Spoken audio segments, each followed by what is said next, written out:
Ayan. 2DP E163100. Ito yung pang NMAX version 1. Ganito ang itsura niya.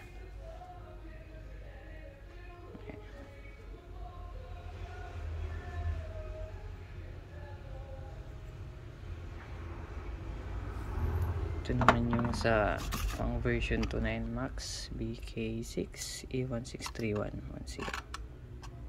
Ito siya.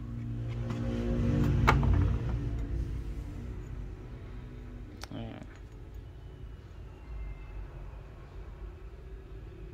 So parehas lang, ang pinagkaiba lang dito, ayan, kung makikita nyo, mas malalim yung ano niya.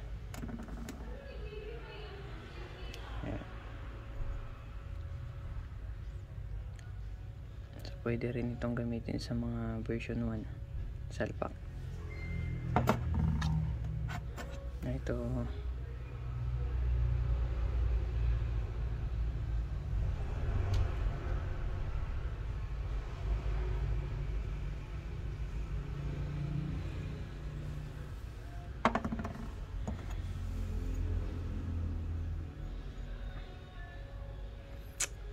So yung price nito nasa ano, 900, yung 60 ganun.